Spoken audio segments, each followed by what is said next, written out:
क्या कहेंगे पटेल साहब, आज विनोद पाटिल साहब के हाथ से और प्रशासन के हाथ से आपने कुपोषण छोड़ा है, तो क्या डिमांड आपकी मंजूर हुई? क्या देखिए,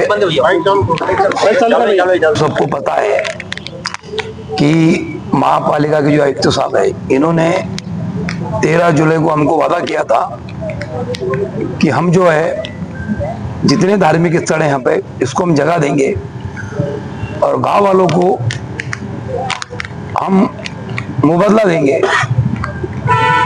पैसा देंगे, पैसा देंगे, पैसा देंगे। इन्होंने आपके सामने खुद बोला था कि देते बोलते, देते नहीं, खाली तो देते बोलते और देते तो नहीं।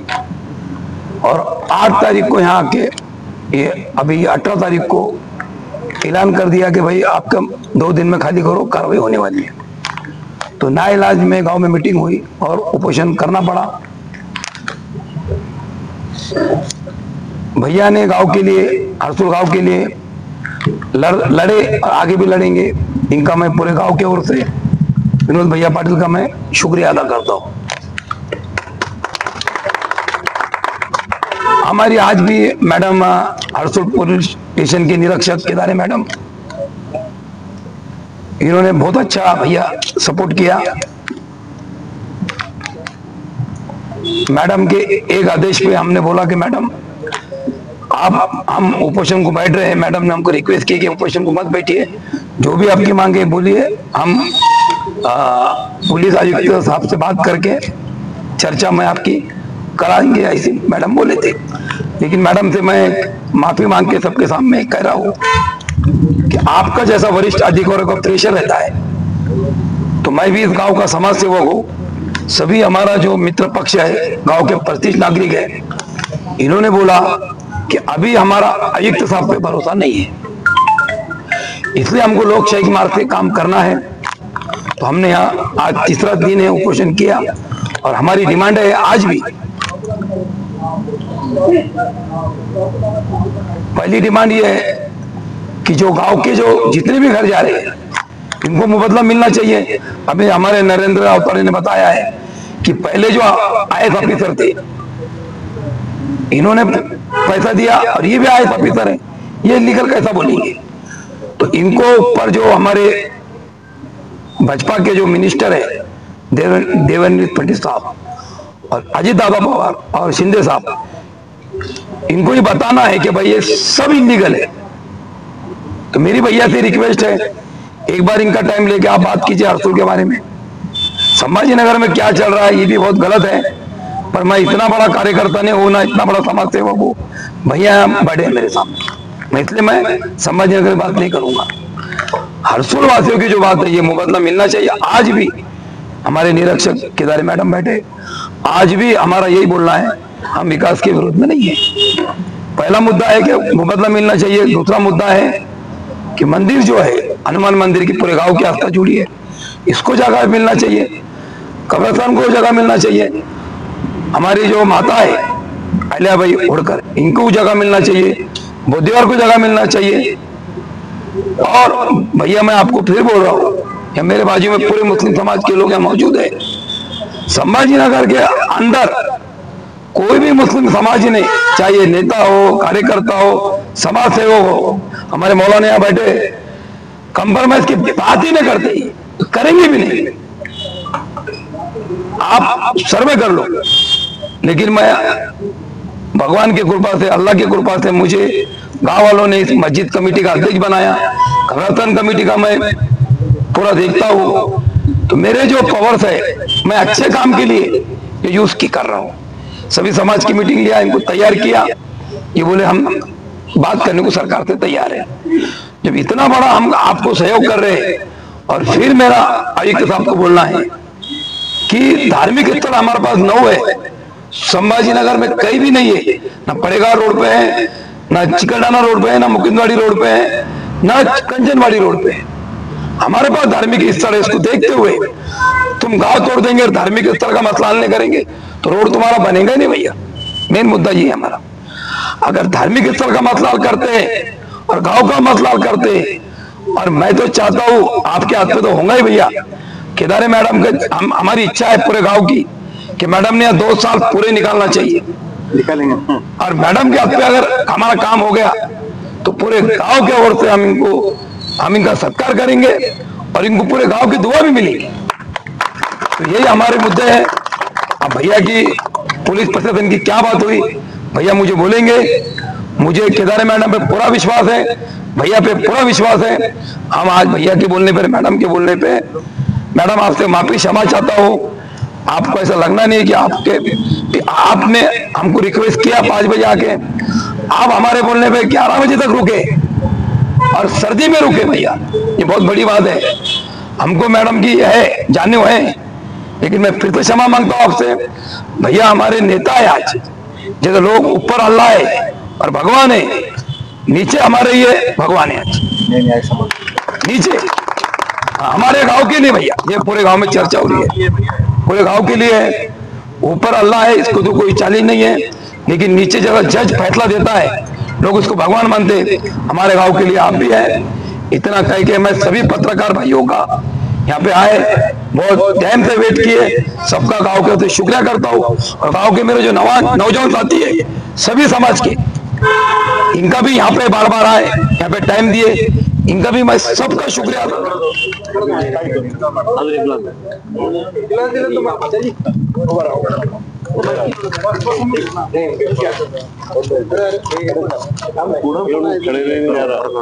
नीचे बैठो ना यार, बैठो नीचे।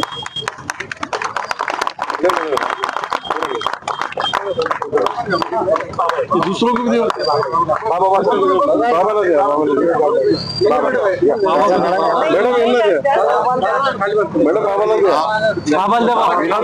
बैठो ना बस भैया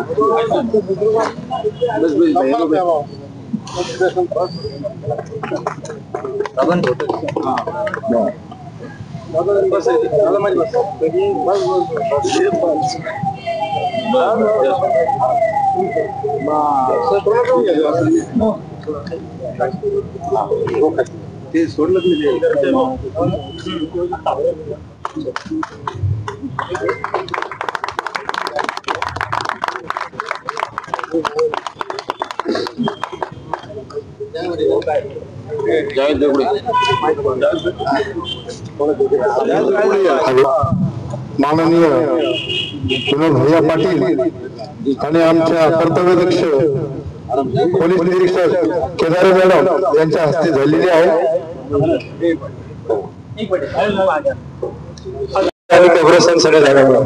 त्याचबरोबर इथे 150 घरांना पण रोड मध्ये जात असेल तर त्याला पण आम्हाला पैसे मिळावा। आम्हाला कुठल्याही कोणाला लोकांना विकासासाठी विरोध नाही, पण विकास होत असताना आमच्या सगळे जेवढे घरं जात असतील त्यांना सगळ्यांना मोबदला मिळाला पाहिजे।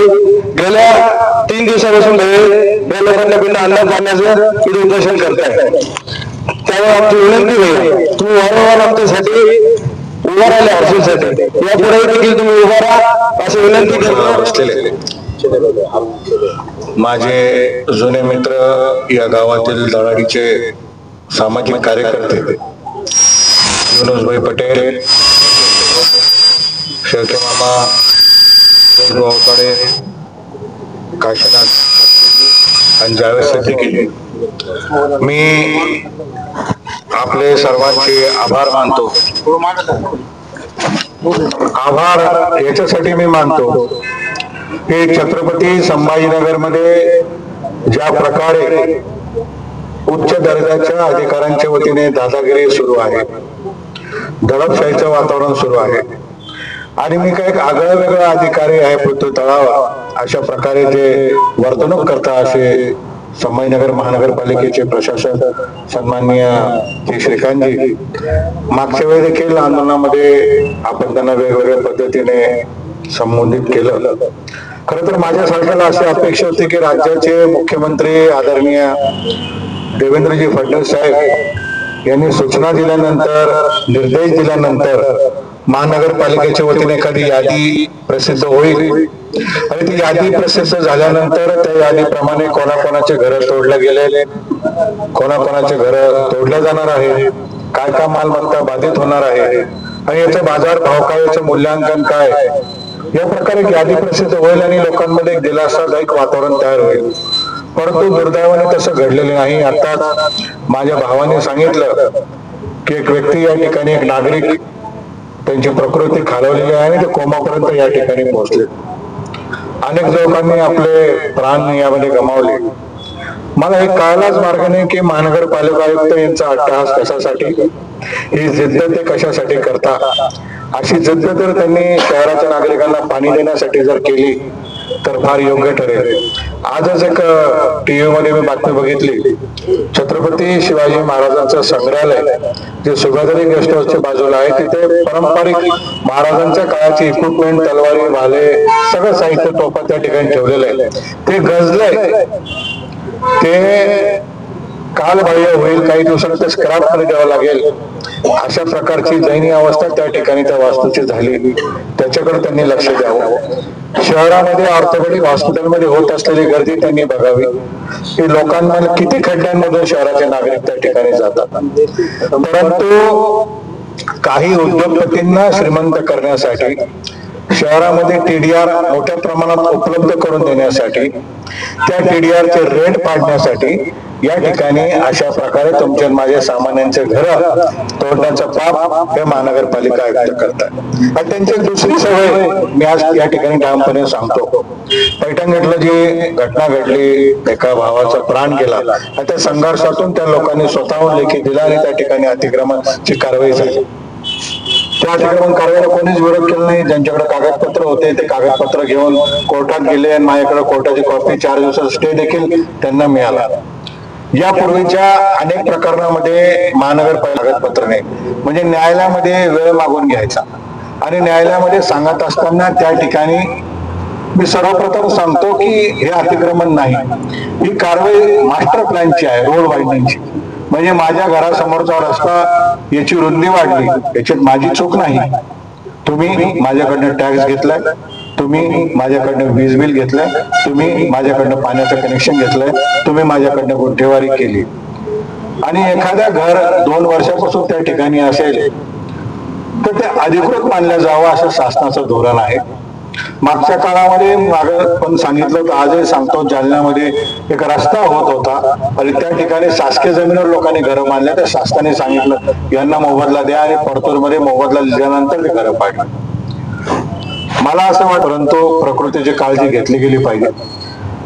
मी कालच माननीय मुख्यमंत्री महोदयांना निवेदन दिलेलं आहे, त्याच्यामध्ये मी स्पष्टपणे सांगितलेलं आहे, साहेब आपण आदेश दिलाय, आपण सांगितलं मोबदला द्या, परंतु महानगरपालिका आयुक्त मोबदला देत नाही. आणि मला महानगरपालिका आयुक्तांना विचारायचं आहे, तुम्हाला लँड एक्विजिशनचा कायदा कळतो का? माझ्या माहितीप्रमाणे लँड एक्विजिशनच्या कायद्यामध्ये तुम्हाला एखादी जर जागा घ्यायची असेल तर त्या जागेच्या बाजार भावाप्रमाणे शहरामध्ये तुम्हाला दुप्पट रक्कम त्यांना दिली गेली पाहिजे. मग ती रक्कम नगद स्वरूपाची असेल किंवा ती RCC स्वरूपाची असेल. TDR हा घ्यायचा, FSI हा घ्यायचा का नाही घ्यायचा, तो नागरिकांचा अधिकार आहे.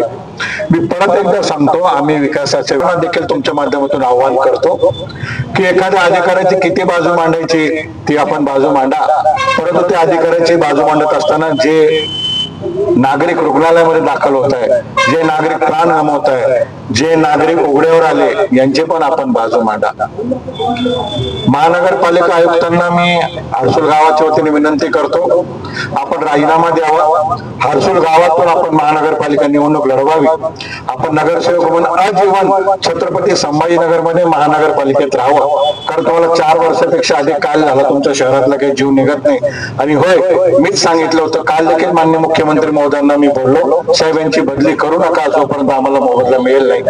जोपर्यंत मला मोबदला मिळणार नाही, माझ्या नागरिकांच्या चेहऱ्यावर हसू येणार नाही, तोपर्यंत यांची बदली मी होऊन देणार नाही.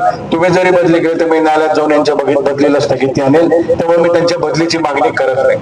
तेवढं तर त्यांना राग आला, मेरे घर पे क्यों आए? अरे भाई, आप मेरे घर पे आ रहे हो, मेरे लोगों के घर पे आ रहे हो, तो आपके घर पे मैं नहीं आऊंगा क्या?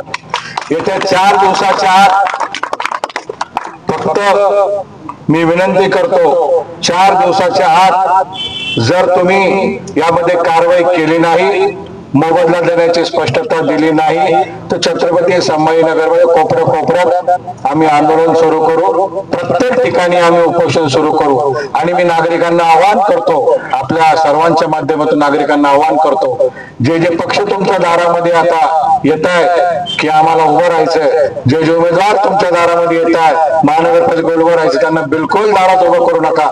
त्यांना सांगा जा महानगरपालिकेमध्ये आयुक्ताला भेट आणि माझा मोबदला, माझ्या संभाजीनगरच्या रहिवाशांचा मोबदला हा कधी मिळणार याची स्पष्टता दे, तरच मी तुला निवडणुकीमध्ये सहकार्य करेल। अन्यथा मी, माझे मित्र, माझे नातेवाईक, माझे ओळखीचे लोक तुम्हाला मतदान करणार नाही, अशा पद्धतीने तुम्ही त्या ठिकाणी सांगा।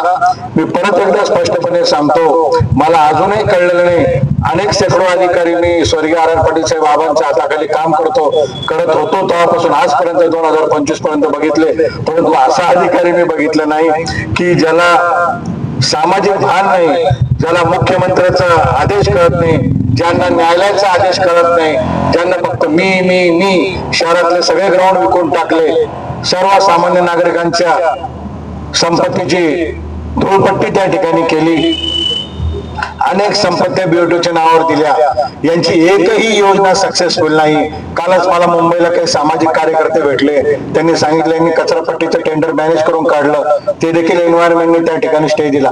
प्रत्येक गोष्टीमध्ये महानगरपालिकेमध्ये भ्रष्टाचार आहे, प्रत्येक गोष्टीमध्ये। मी जी ईडीला तक्रार दिली त्याच्यामध्ये मी स्पष्ट सांगितलेलं आहे, हवाला देखील आपण या ठिकाणी तपासला पाहिजे। संभाजीनगर मधून बँगलोरला किंवा कर्नाटकला किती ठिकाणी, मुंबईला हवालाने या ठिकाणी गेले।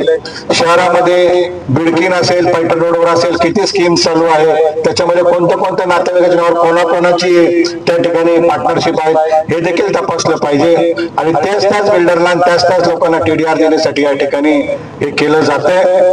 त्यामुळे मी आपल्याला सांगतो की आपल्याला विनंती करतो, आपण उपोषण सोडावं, या ठिकाणी आपलं कौतुक करावं थोडं कमी आहे, कारण कोणीही स्वतःला त्रास घेऊन नागरिकांना न्याय देण्यासाठी पुढे येत नाही, परंतु तुम्ही सर्वजण आलात। आणि परत एकदा सांगतो, राज्यकर्त्यांना सांगतो, कृपया याला जातीच्या चष्म्यातून बघू नका। हे घर आहे, प्रत्येकाचं मायमाऊलीचं स्वप्न असतं, हे घर आहे, हा घर देणारा वरचा आहे, परमेश्वर आहे, तुम्ही हिसकून घेणारे कोण नाही। कायद्यावर माझा भारत चालतो। भारतरत्न परमपूज्य डॉक्टर बाबासाहेब आंबेडकरांनी लिहिलेल्या घटनेप्रमाणे प्रत्येकाला तुम्हाला कायद्याने मोबदला द्यावा लागेल, आणि ते मोबदला घेतल्याशिवाय आम्ही या ठिकाणी राहणार नाही। आणि मी विशेष आभार माननीय पोलीस आयुक्त, पूर्ण पोलीस प्रशासनाचे करतो, वेळोवेळी आम्हाला त्यांनी सहकार्य केलं, आम्ही देखील त्यांच्या शब्दांचा मान या ठिकाणी ठेवू। युनुस भाई यांना दुपारीच आम्ही सर्वांनी विनंती केली, परंतु त्यांनी आग्रह धरला की सर्वजण मिळून चर्चा करू, कारण गावाच्या लोकांसाठी मी बसतो, मी एकटा निर्णय कसा घेऊ, बरोबर ना। त्यामुळे सगळ्यांशी चर्चा झाली। मी हात जोडून विनंती करतो, तुम्ही या ठिकाणी उपोषण थांबवावं। आपण या सर्व फाईल्स वेगवेगळ्या वकिलांकडे दिलेल्या आहे, टप्प्याटप्प्याने आपण न्यायालयीन लढाई लढतोय, न्यायालयात आपण न्याय मिळवू, आणि 4-5 दिवसामध्ये आपण जन आंदोलन याच्यामध्ये सुरू करू। निवडणूक महत्वाची नाही, आपल्याला नागरिकांची जीव महत्वाचे आहे। आपण सर्वजण मिळून त्या ठिकाणी वाडावाडात आंदोलन सुरू करू, आणि सरकारने आपल्याला शब्द दिला आणि मला विश्वास आहे सरकार तो शब्द पाळेल। परत एकदा आपण शासनाला फॉलोअप घेऊ, माननीय मुख्यमंत्री महोदयांकडे फॉलोअप घेऊ, सगळ्यांना न्याय मिळवून देऊ, एवढी अपेक्षा मी या ठिकाणी